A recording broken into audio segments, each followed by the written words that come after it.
This is my locomotive that I've been working on for quite a while now, and I've just recently got it finished. I've named it the Drachen. It's inspired by the Pennsylvania Railroad T1. I'm not very good at building sort of realistic, so I took that idea and I gave it sort of a dieselpunk style. And as part of finishing the actual locomotive, I've also finished its tender. I called it the Pennsylvania, so it's kind of very much playing off that Pennsylvania Railroad theme. And so I'll probably name this the TR-Drachen for Pennsylvania Railroad, and I've called it the Drachen. I kind of wanted to give it a sort of an edgy name, and Drachen is dragon in German, apparently. Let's do a walk around of the locomotive, and then once I get into turning it on, I'll be able to reverse up and attach the tender, and then give you a look at that. So on the front, I've got this nice, it's not really a cow catcher, it's more like a snow plow for ramming things out of the way. And you can see the electrical connectors behind here. It has the ability to connect things on the front, even though it's got this big snowplow thing on the front. So up here, we've got the buttons, deploy the front coupler, and that lifts up the staircase and it pops out. And these buttons are also here. We've got deploy front coupler, which is a push. So there's two buttons there and then one in the cab. So that's, you know, if you're on the ground, if you're on the loco, or if you're in the cab, you can always activate this. And then if you hold this, it'll decouple. And if you retract it, it'll decouple as well. So yeah, this is technically one way to get on. The snowplow is connected with pivots here, so it's a different subgrid. So if you hit anything with this, hopefully just the plow will get damaged and not the rest of the locomotive. Along this side, on the, I guess the right side if you're in the driver's cab, there's not really much going on here because a lot of the piping is running through the wall back here. So I couldn't really put anything on this wall, but we've got some heat sinks and we've got a couple of doors. Because I am a career player, I always have that mindset of it needs to be repairable. So a lot of the doors open and give you access to look inside. And I've labeled them as well. So I've got Gen E1, so that's like engine bay 1 generators. PST E2, so piston engine bay 2. And then this is PST E4, which is pistons engine bay 4, because technically this would be engine bay 3. And this would be engine bay 5. From this side you can see most of the pistons, but not really the furnace or the boiler. These pumps here are really cool as well. Ones that are just sort of stuck in the wall. They are repressurizing the steam system. There's one on this side and there's one on the other side, and they deliver steam up and down and I think water back the other way as well. On the very front, I've got my two RGB lights, which are like the headlights, and then the one spotlight. I forgot there was a camera there, to be honest. That'll probably come in handy for other TCP vehicles. I don't think I would even want to connect mine up to have a camera on it from the cab, because you can see, you've got pretty good visibility. I'll open up this side and we'll have a look through here. All these engine bays are labelled. On this side, this is where you would do all your repairs on, because this is the side that's completely open. So up the front, we've got the one medium generator, and that's supplying electricity to the whole system. We've got the condenser up here as well. And then the radiator at the front is what's cooling the condenser. A little battery bank and siren up here. So if you have infinite electricity on, the siren is going to go off. So just keep in mind, turn your infinite electricity off when you're using this. This valve here is pretty interesting. What's happening with this is because I'm using steam pistons, I'm generating steam down the back. It's running up through the pistons, and then at that valve, what's needed to run the wheels is split off, and then what isn't needed is split off the other way and goes straight into the condenser.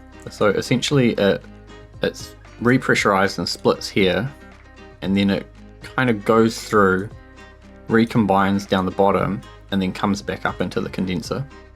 There's 10 medium steam pistons all through there. They could technically be made to be a bit more efficient because I'm running them all as just one straight line.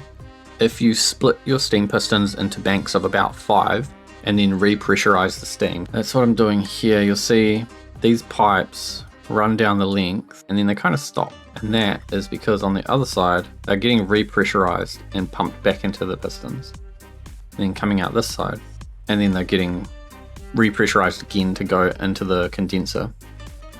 If we went 1, 2, 3, 4, 5, and then broke these two pistons apart and put a pipe in between, they would count them as two separate banks of pistons and they would generate a little bit more power.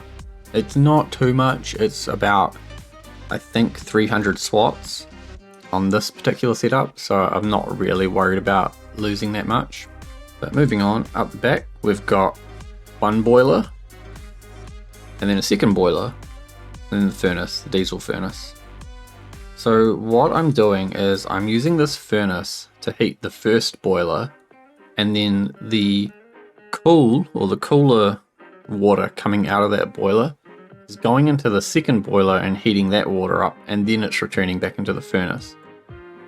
Because this is a closed steam loop, this front boiler is doing all the heating for the steam system, and this rear boiler is doing basically just steam generation for the steam whistle. Back here behind the furnace, there's a walled off area that has my gas tanks in it. Any steam that's generated by this second boiler is sent up and stored in these tanks. And it's stored in those tanks so that it can use the steam whistle without losing any pressure for the rest of the system. And then this fluid anchor on the top here, this connector, that is to refill the boiler that is making steam for the whistle. So you can always just come and refill it if you've used it all up, and then it won't affect any power generation. This thing on the back is just supposed to be an air vent or a scoop of some kind. It doesn't actually do anything, just decoration. And then I've got my two lovely smokestacks up in the middle. I've been told this isn't actually where they would be, but that's where they're going, so too bad. Got a little truck up the front with 2 wheels, then 4 steam wheels which are all driven, and then a truck with 3 wheels at the back. While I'm down here, we've got the hose, and the hose anchor is here, so that will refuel the locomotive. The locomotive has its own fuel tank, which is about 5,000-ish litres of diesel, and the tender has a fuel tank which has a capacity of about 20,000, just a little bit under 20,000 litres. So yeah, a little hose storage, so refuel, and then directly by that you've got pump in and pump out, and the fuel level, you can see it's 5,934, so a little bit less than 6k. And then beside it we've got a brake override, so it starts with no brakes enabled, and then on both sides we can enable the brakes if you need to. I prefer to have that off. It's a TCP feature. I prefer to have it off on spawn so that you can push the locomotive. Being Stormworks, sometimes you just want to give things a nudge so that you can push them into other things, like if the tender was spawned a bit closer, you could push it into that. Around the back, this is the end of train light. I'm using all the connectors, so we've got the fluid connector as well. This middle one is the TCP data connector, that's the one you absolutely need. And the one above it is the electrical shearing connector, and that is because my tender is also making power. Then I'm using a gangway because I thought it'd be good if everything was connected through this gangway. On the back, got a little light switch here, so that light will turn on very dimly, about 30% when you hop onto the back of the locomotive. And then the light switch will turn it up to 90%. This is the fuel pump, pump in, pump out, and a manual valve, so if your pumps are broken you can still pump in. Down here, these are the fuel flow valves. So this has its own fuel tank, but if you connect a tender then you can use the fuel in the tender. If you go flow forwards, it will allow the fuel from the tender to come into the fuel tank of the locomotive, but it won't allow it to go back the other way, so you have to open this one, allow fuel flow back if you want to take fuel out of the locomotive and put it in the tender. That just gives you full control over how your fuel is moving around in the locomotive or in the train. Got a door, some hazard markings, and then inside this is the cab. So that's one way to get in, probably the way that I usually get in most often, though, is got ladders on the side. Climb up the ladder, and then we've got a little spotlight here that illuminates the TCP logo and the hazard area for where the door is going to open into. This would be the usual way that I get in, and then I just straight into the passenger seat. But at the front, you've got a fire extinguisher. And you come around the side and sit in the seat. So this is the driver's seat. The startup process for this is the request master, lock master, and start engine. So this whole line down here. So I'll start it and then we'll go over all the instruments in here. So I just do those three. And then I like to turn on these. These are all my light panels. From the top left, we've got the left and right cab door. So that's this one and that one, because I just get in the seat and leave them open. So that closes those. The next one is the cab heater, which is up here by the player sensor. Probably won't need that with the boilers right behind there in the furnace. And then we've got this close engine door button because all the doors are open. And I'm too lazy to go and push all those buttons, so we'll just push that. They'll close and they'll lock. Then we have emergency brakes. This is a TCP emergency brakes. The indicator to say that it's on, and then the reset so you can turn it off. Here we've got the speed, the throttle, and the brakes. This is the target speed that TCP uses. And the track switch is the big button in the middle. So yeah, everything's kind of on this side. Next to that, we've got the steam whistle, the horn, and the deploy front coupler.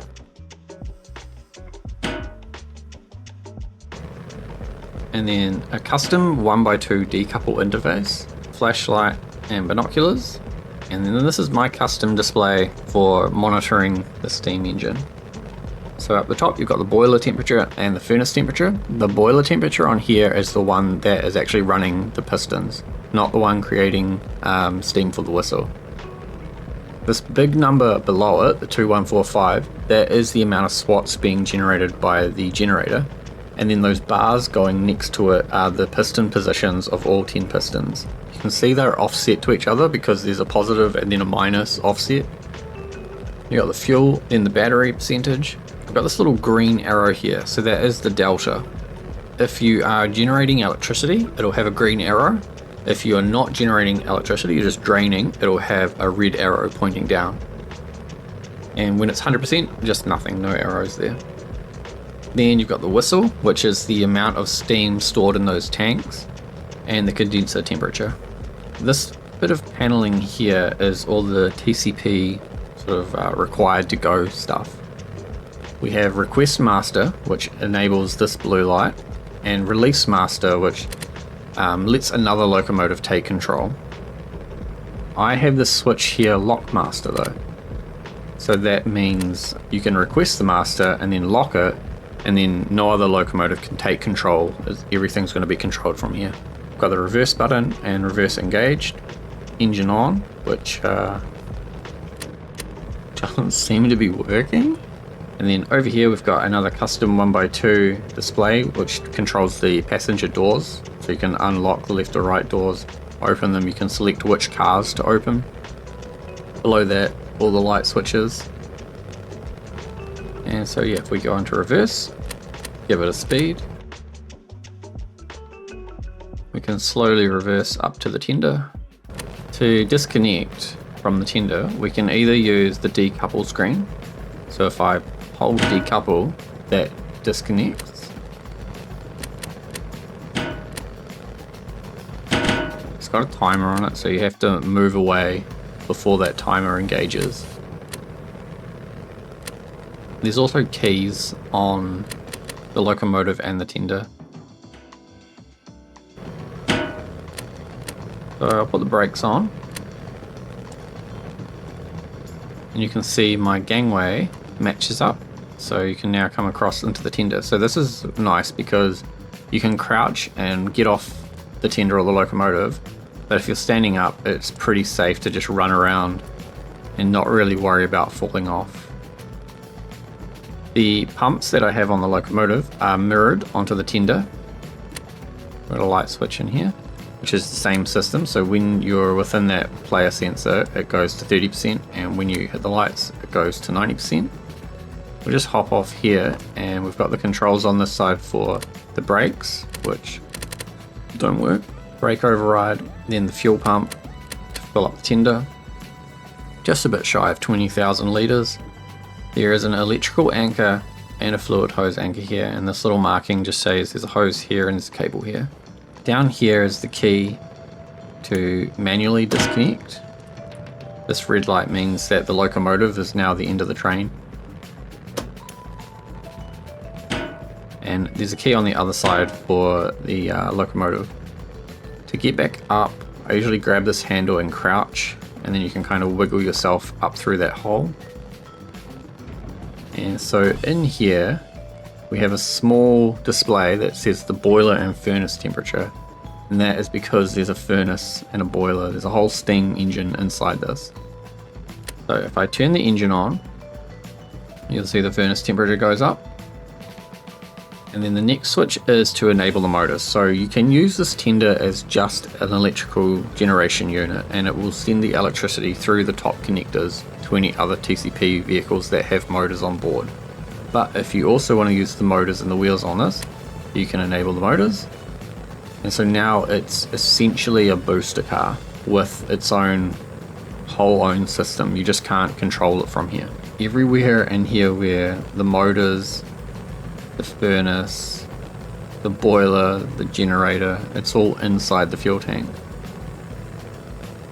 And then there is a separator wall, and there is two stacks of, or two banks of steam pistons, 5 on each side, and they are in like an opposite sync. So the piston at the end on the left here and the piston at the closest side on the right, they are doing an opposite stroke to each other.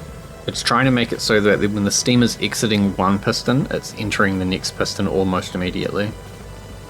I do also have an impeller down here on a motor, and that is repressurizing the steam as it leaves that first bank to go into the second bank.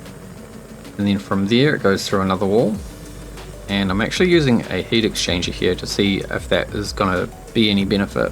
Basically it's just cooling through ambient temperature, trying to cool the steam before it goes into the condenser. So then it comes into the condenser, some impellers pump it into a radiator, which is in the roof, and then the water will come down and it flows back down the side towards the boiler. When you first start the tender, there's a little bit of smoke that comes out, but it's got a lot of catalytic converters in there, so it won't make smoke once it's going. So then there's just a nice long corridor, and then that comes out to the back. So if you have passenger cars that have the gangway on them, you can walk the whole way from the locomotive through the train. Once this is up to about, I think it's 2,400 and something, it should stabilize. I think I haven't adjusted the target temperature for this. It should be 150 degrees. 143 is still good. If you're in the Arctic versus in the desert, the power that it generates is going to be different. It generates more power in the desert and less power in the Arctic. I haven't fully figured out how to make it stable or similar the whole time.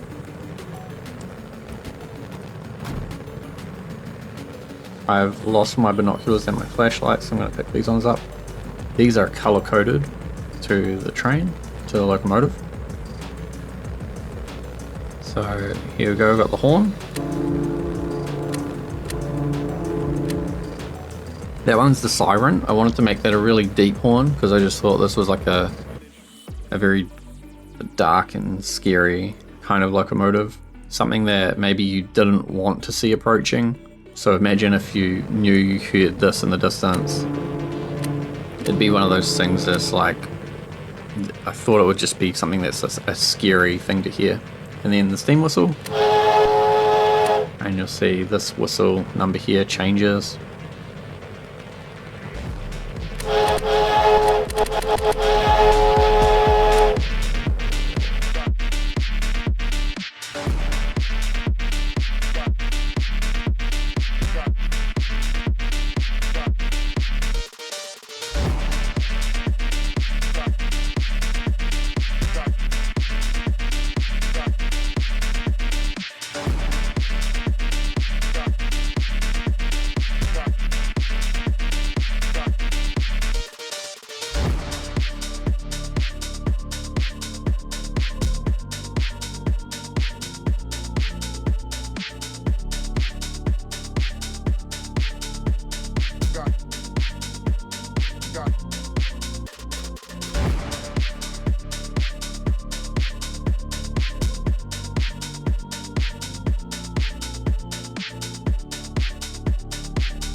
Well, that's my Drachen.